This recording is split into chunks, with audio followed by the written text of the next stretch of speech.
Հարց վեր կհանեիք։ Վերհանելու բան չկա, իրականում ունենք այն ինչ ունենք, արտաքին քաղաքականությունը արդեն դա հարց է, դա իսկապես լուրջ հարց է, մեր խաղաղությունը հարց է, մեր հետոն հարց է, մեր ապագան հարց է։ Լավ արտաքին քաղաքականությունը չափվում է կոնկրետ արդյունքներով, անվտանգ սահման, կանխատեսելի խաղաղություն, բաց ճանապարհներ, նոր շուկաներ, ներդրումներ, դաշնակիցների վստահություն եւ քաղաքացու ավելի ապահով կյանք։ Հայաստանը պետք է կառուցի բազմասյուն, բազմաբևեռ եւ հավասարակշռված արտաքին քաղաքականություն, հիմնված Եվրամիության եւ Միացյալ Նահանգների հետ ռազմավարական գործընկերության, տարածաշրջանային հակամարտությունների կարգավորման, հարևանների հետ կանխատեսելի, վերահսկելի եւ փոխկապակցված հարաբերությունների, ինչպես նաեւ ուժեղ բանակի, մրցունակ տնտեսության եւ երկրի ներսում համերաշխ ու ինքնավստահ հասարակության վրա։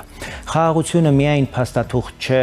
խաղաղությունը պետական կարողություն է։ Այն սկսվում է ներսից, երբ հասարակությունը չի բաժանվում թշնամիների, երբ իշխանությունն ու ընդդիմությունը կարողանում են համաձայնության գալ պետության հիմնական շահերի շուրջ,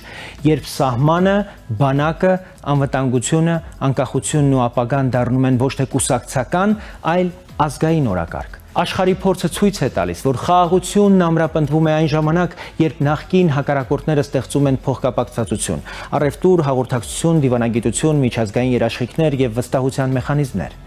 Խաղաղությունը չի կարող կախված լինել մի մարդուց, մի ուժից, մի ընտրությունից։ Խաղաղությունը մեծ ազգային համաձայնություն է պահանջում։ Հունիսի 7-ին քվեարկիր համար 18-ին, այն Հայաստանի օգտին, որտեղ արտաքին քաղաքականությունը ապագայի անվտանգության, զարգացման եւ անկախության երաշխիքն է։